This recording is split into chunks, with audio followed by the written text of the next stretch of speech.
Hello, myself Mohammad Tanvir Khan. I am doing MR in Recreation from Jamia Millia Islamia. I am the author of this paper, and the title of this paper is An Integrated Development of the Village of Noor River through Rural Tool. What is rural tool? It is a sort of nature-based tool that covers the agricultural life, art, and heritage at rural locations in non-urban settings. It helps local communities economically and socially. In India, rural tourism is a new concept. However, government is taking various initiatives to develop rural tourism in various areas in India. Now, in this research paper, I have reviewed how rural tourism can help the development of the village New Mewar, how it will help in the upliftment of local communities in various ways, such as it will help in income generation and employment generation of the agricultural people, creating social awareness among them, development of infrastructure, educational and health services, while preserving the natural heritage, rural assets, and focusing on the awareness of opportunity sustainability of rural growth. If we talk about the village, Nu is a very small village with historic values located at the foothills of Ravi Range. Nu comprises of all great potentialities of rural tourism in attracting tourists, as it is a mix of various tourism concepts. Now coming to the site, Nu is in Haryana state. It is near about 45 kilometers south of Gurgaon, located on Delhi-Alwar Expressway.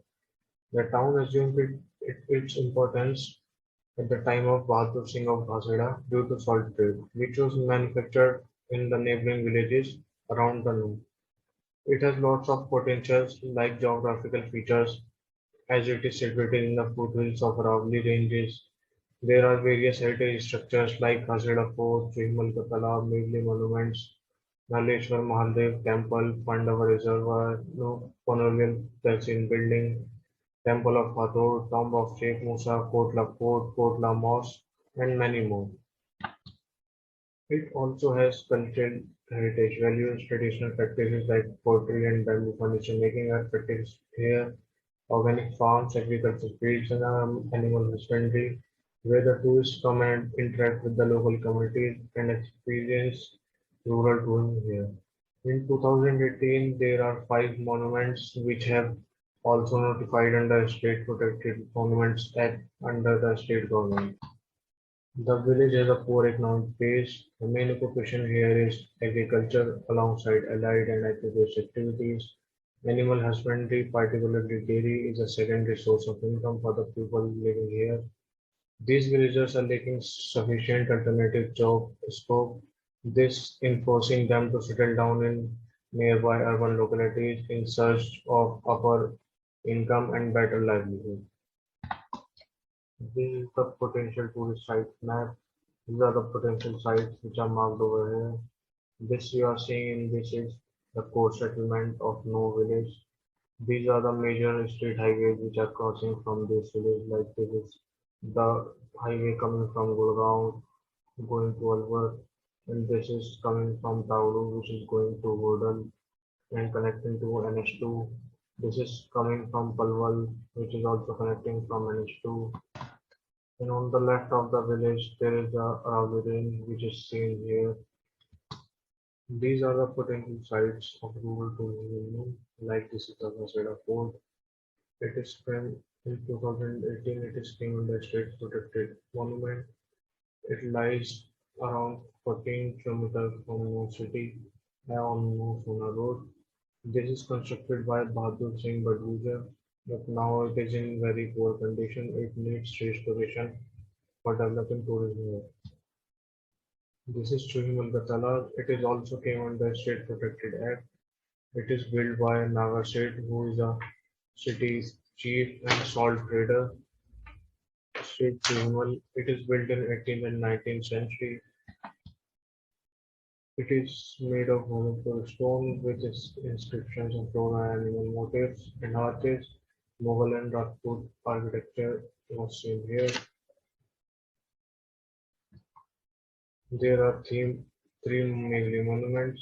These also came under state protected monuments. There are two chhatris and a water well. This is Temple of Hathor. It is along with the town of Sheikh Musa, located on the small hill rock next to the Mewat Engineering College, which is 6.5 kilometers from the main course. This is Naleshwar Mahadev Temple and Pandava Reservoir. There is a natural reservoir at the base of Kadam Tree, located at the Ravli foothills.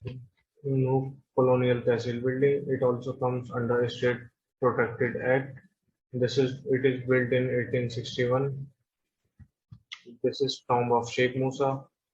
It is famous for the shaking minarets. It is constructed in 14th century.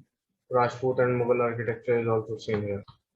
This is Kotla Fort, Kotla Mosque, and a tomb of Bahadur Khan Nahar. It is constructed in late 14th, 13th century. It is also notified under State Protected Monument Act in 2008. It is Kotla Baoli. It is found in agricultural fields of Kotla, and it is around 550 years old. This is the Aravali Range. It is a continuous Aravali Range on the west side of the village. The mountain range is very strong, 50 meter to 100 meters. Nature-based touring activities can take place here.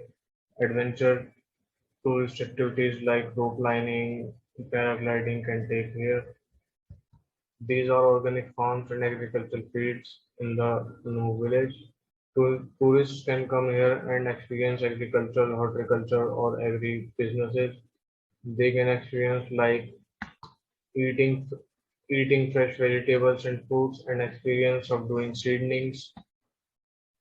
Now coming to community needs and issues.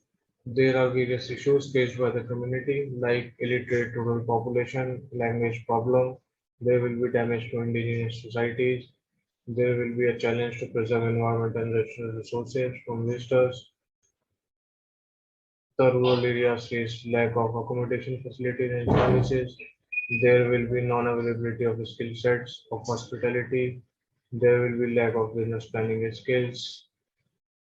There may be lack of interest awareness and cooperation among people for participation in rural tourism. These are the various schemes by government which can be incorporated for developing rural tourism and in Nunavut, like this PRDCC scheme, Swadesh Darshan scheme, DPPH scheme, HSRT scheme, PMJY scheme, and PMGSY scheme. These are the strategies that can be adopted as a development plan for promoting rural tourism in like for creating interest among the rural people towards rural tourism, where they can understand the importance of rural tourism.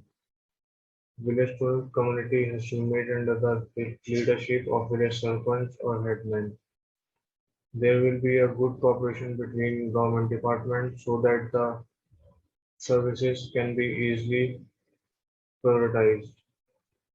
Introducing good connectivity and transportation facilities for better user experience. There will be local food and hospitality facilities that has to be enhanced. Use of traditional and indigenous goods and materials should be practiced. The villagers should be trained in different areas like in management of tourism, waste disposal management, developing indigenous materials, language learning, etc. etc. There will be development of markets where tourists can come and buy traditional items like pottery, root items, farm products, etc. There will be a website promotion for rural tourism. The infrastructure has to be enhanced for tourists. The number of tourist intake in a season or around the year could be decided by a village tourism community so that large number of tourists will never visit this area and will not have any negative impact on the site. Pricing should be in such a way that the tourist can perceive its value for money. As a key for revenue generation for rural people, the heritage sites are to be preserved and conserved. Taking advantage of the geographical features by introducing new adventure activities like trekking, rock climbing, etc. etc.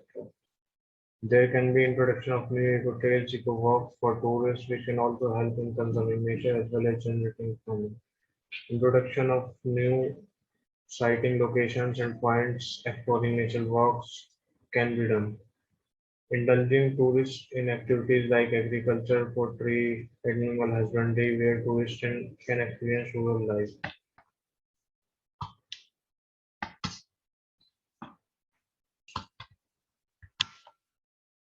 For the development of rural tourism, the government should try to generate data for decision-making bodies, establish adequate facilities, investing in developing human capital and suitable infrastructure such as accommodation, airport facilities, highways, local transportation, rail facilities, communication lanes, and other important amenities. To plug, to plug this sector and to seek foreign receipts, the government has implemented various schemes and policies initiatives. It will lead to the creation of better infrastructure and public amenities in the like common utilities like toilets, parking space, drinking water facilities, cafes, etc. The improvements of roads, pathways, refurbishing of monuments and landscape works were undertaken to beautify the villages. There was a creation of tourist accommodation like tourist rest houses, signages, parks, reception centers, and other tourist facilities. The capacity of building for visitor handling, culinary skills, and other soft skills related to communication, hygiene was undertaken at these rural tourism sites. This participation also led in their growth in awareness and interest towards their heritage, culture, and environment. These can be practiced for and will help in the upliftment of the tourism on of the local communities in terms of economic and social, and also helps in preserving their local cultural and heritage assets. This is how the upliftment of the area through rural tourism can be done.